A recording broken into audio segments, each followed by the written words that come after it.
اور گھوم پھر کے ان کا کام کیا ہے، ڈیوٹی کیا ہے، وہ درود پڑھنے والے لوگوں کو تلاش کرتے ہیں۔ تو درود اور سلام پر مشتمل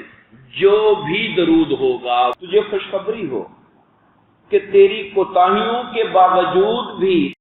بسم اللہ الرحمن الرحیم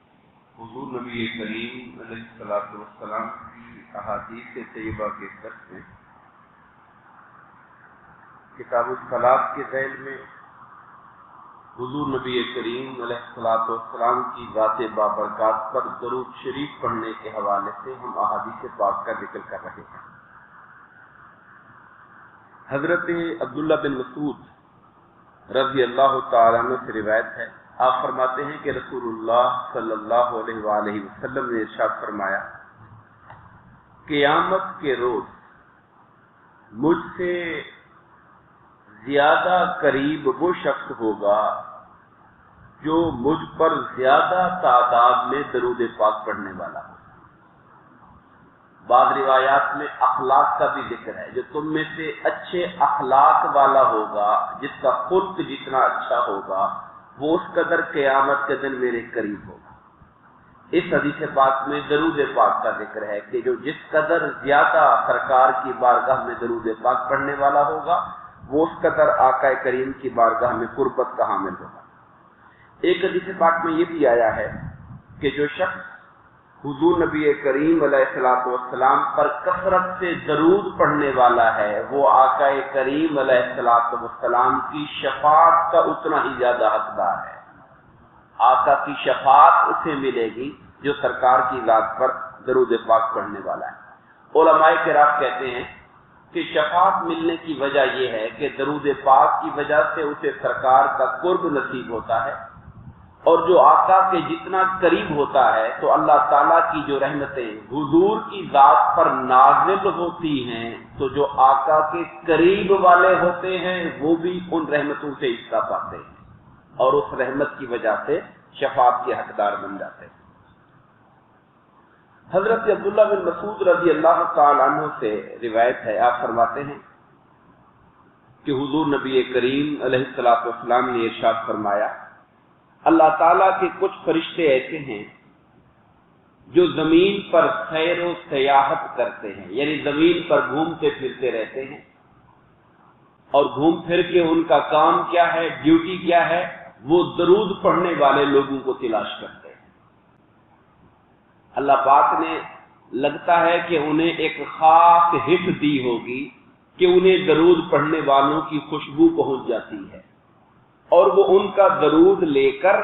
سرکار دو عالم صلی اللہ علیہ وسلم کی بارگاہ میں پہنچا دیتے ہیں۔ اور روایت میں آتا ہے کہ وہ اس درود پڑھنے والے کا نام، اس کے والد کا نام لے کر آقا کی بارگاہ میں عرض کرتے ہیں، یا رسول اللہ، آپ کے فلاں بن فلاں امتی نے آپ کی بارگاہ میں ہدیہ درود و سلام بھیجا ہے۔ وہ ملائکہ سرکار کی بارگاہ تک پہنچا کے آتے ہیں۔ شیخ عبدالحق محدث دہلوی رحمۃ اللہ تعالی علیہ یہاں ظاہر ہے کہ اس سے بڑھ کر ایک امتی کے لیے شرف کی بات کیا ہوگی کہ اس غلام کا نام آقا کی بارگاہ میں ملائکہ لے کر جائیں کہ یا رسول اللہ فلاں آپ کے غلام نے۔ اب میں تو اس قابل بھی نہیں کہ ہم اپنا نام لے سکیں، آپ میں سے بہت سے لوگ بیٹھے ہیں جو سرکار کی ذات پہ درود پاک پڑھتے ہیں، تو آقا کی بارگاہ میں یہاں کے نام بھی جاتے ہوں گے کہ فلاں غلاموں نے فلاں جگہ بیٹھے ہوئے آپ کی بارگاہ میں ہدیہ درود و سلام بھیجا ہے۔ تو وہ ایک شعر لکھتے ہیں، کہتے ہیں، اے درود پڑھنے والے، تجھے خوشخبری ہو کہ تیری کوتاہیوں کے باوجود بھی تیرا تذکرہ بارگاہ رسالت مآب کے اندر ہو رہا ہے، باوجود تیرے گناہوں کے اس درود پاک کی برکت سے تیرا ذکر حضور کی محفل میں ہو رہا ہے۔ اور یہاں پر یہ بھی ذہن میں رہے کہ یہ فرشتوں کی ڈیوٹی ہے، جیسے حدیث پاک میں آتا ہے کچھ ملائکہ وہ ہیں جو ذکر کی محفلیں ڈھونڈتے رہتے ہیں جہاں اللہ کا ذکر ہو رہا۔ اور یاد رکھیے اللہ کے ذکر میں اور درود پاک میں کوئی فرق نہیں ہے۔ آقا کی ذات پر درود پڑھنا بھی اللہ کا ذکر ہوا کرتا ہے۔ ہم جب کہتے ہیں اللہم صلی علی، اے اللہ درود بھیج حضور کی ذات پر، تو حضور کے ذکر میں اور اللہ کے ذکر میں آپس میں کوئی تضاد نہیں ہے، ذکر مصطفیٰ ہی ذکر خدا ہوا کرتا ہے۔